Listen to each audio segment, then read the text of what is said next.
Pia Bonalos treats us to proudly Filipino-made chocolates this morning. She joins us from Quezon City for that. Good morning, Pia. Hi, Nicolette. I'm getting ready for my Chocolate 101 with Rex Puentespino of the Malagos Farms. Good morning po, sir. Maayong buntag. Maayong buntag, Pia. Hanggang dun lang po yung Bisaya na alam ko, so wag na po natin i-test. Mga taga Davao, maayong buntag din na sa inyong tanan. Maayong buntag sa lahat ng mga taga Davao na nanonood sa atin. Of course, we are here today to talk about the chocolates. Pag sinabi po kasing chocolates, like usually the first thing that comes to our minds like Belgian chocolate or like milk chocolate. Hindi po natin naiisip na there's chocolate pala that is actually grown here in our country. Can you tell me po about this one right here? Yes, all chocolate, all cocoa trees grows in the equatorial regions of the world. So it starts from Africa to South America and then towards our Southeast Asia. So 20 degrees north and 20 degrees south of the equator, our cocoa beans are grown. And it's surprising because if you look at our country, it's completely yellow. So ibig sabihin, all over the country, we have capability to make chocolate. Yes, Ganun it po can ba? it can grow in our country. Okay, and of course, your chocolate is grown in the farm in Davao. Bakit po ba Malagos ang tawag po dun sa farm? Malagos is a barangay in Davao City. And dun po mismo inaano yung chocolates na ito. Yes, our plant is also located in Malagos. Okay. And then one thing I've noticed is that your chocolates are called single origin chocolates. Ano po bang ibig sabihin nun? It's a single origin chocolate. Yes, we position our chocolates as single origin because we use cocoa beans that are only found in our area, in a specific area in Malagos. Okay. So it has its unique taste because of the terroir or the environment that is in the place in Malagos. Okay. I love that. That is from this terroir. Makes me feel so intelligent so early in the morning. Pag ganun po, parang aside from single origin chocolate, as opposed to, bakit yung iba po bang chocolate like kung san-san galing, ganun po ba? Paano po, what makes single origin chocolates stand out? Yeah, because it has its very unique taste, and it also because of the environment in the area. So napupunta rin dun sa produkto kung ano yung ano. In Malagos, there's a lot of fruits. There are a lot of orchards there, pineapple, banana. So it also influences the flavor of the chocolate. So our chocolate's on the fruity side.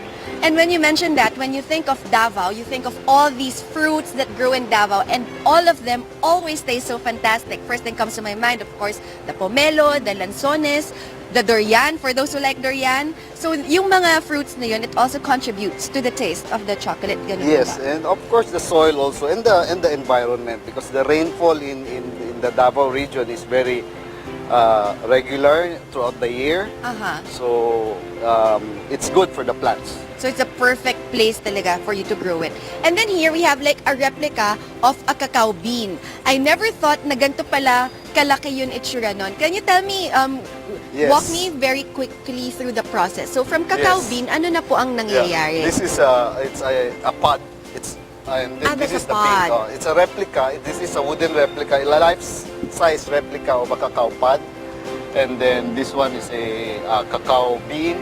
So when we start with a good bean. So if you start with a bad bean, you get a bad chocolate. So it's important that you have to start with a good bean, and then we ferment, we dry the bean, and then we roast the bean, like similar to coffee. Also, you roast it, and then you winnow. Winnow meaning you take off the shell of the bean.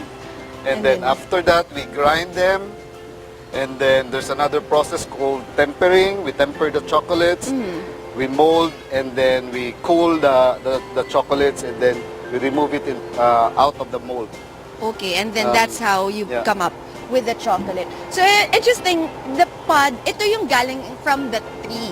Yes. Ito mismo yon. So that's how it Yes. looks like, and then Yes. that's how the process goes. So Yeah. from bean, and then there are also cacao nibs. I'm very interested with cacao nibs because a lot of people now are into healthy living, and everybody says na of course, chocolates are a great antioxidant. Yes, it's one of the highest among the fruit group. There's a chart here, the cacao nibs is the highest in antioxidant. Wow. So if Yeah. you could look at the chart, it says it has 621 compared to like the nearest one, the acai, which has 185. And acai has been, getting a lot of popularity kasi Yeah. people are saying it's a wonder fruit and Yes. then it's something Yes. that's like the highest in antioxidant. But it's not even half of what cacao nibs has Yes. in terms of antioxidants. Yes. I know there's something to justify my love for chocolate, and that's what you have right there. See, that's a perfect source of antioxidants. And for your products, all of them are dark chocolate. Bakit po nagko-concentrate Yes. tayo on dark chocolate? Oh, we want to practice. I'm not an expert on chocolate yet, and we want to really practice. We concentrate on 2 products and then make it really good Okay. before I venture into other types of chocolate. So you like- plan on expanding the whole line eventually? Yeah, when we're comfortable of doing it already. Okay. Yeah, it's not that easy also to make chocolates. Oh, well, I bet, because if you could see like the final product and everything that comes in, you know that it's made from something good, and every process is really well thought out. So what are the different products? I did tell them about the cacao nibs. Yung cacao nibs, like, parang ganito. So medyo parang raw form of chocolate pa siya. Am I right to assume Yes, that? yes, it's roasted already. It's been roasted, and then the steps. That's the first step. Ah, You okay. roast and then remove the husk, and it becomes a nib. It's called a nib. The A nibs, roasted nib. the roasted nib. Okay. These nibs I usually add in my smoothies in the morning to give it a little bit of taste. Ano pa pong ibang recommendations niyo na pwedeng gawin with a cacao nib? Some people, they mix it with their oatmeal. Ah, yum. Yeah, and then some pastry chef, they garnish it with their praline or their bonbons, or maybe they use it on topping for their brownies. Wow. Yeah, to give a different taste also. You're making my mouth water Yeah. just mentioning all of that. And I think it would make also a good like chocolate chip substitute. Diba, Yeah, for instead yeah, of your yeah. chocolate chip cookie, you could have a cacao nib cookie. So now you have a healthier kind Yeah. of cookie. And then There's also, we have a customer right now, they use it for their, what you call this, their coffee drink, the chocolate drink also. okay, On yogurt. on yogurt. Yeah, on yogurt. Okay, so there are a it's lot of really- ways of doing it. Yeah. And then aside from that, you also of course have like the 65% dark chocolate and then the unsweetened one. Ano po yung pinagkaiba nito? Tsaka, of course, the unsweetened the doesn't have unsweetened sugar. has no sugar. This is the purest of all chocolates. All chocolate starts from here. Okay. It's also called cocoa liquor. Cocoa Okay. liquor or unsweetened baking chocolate.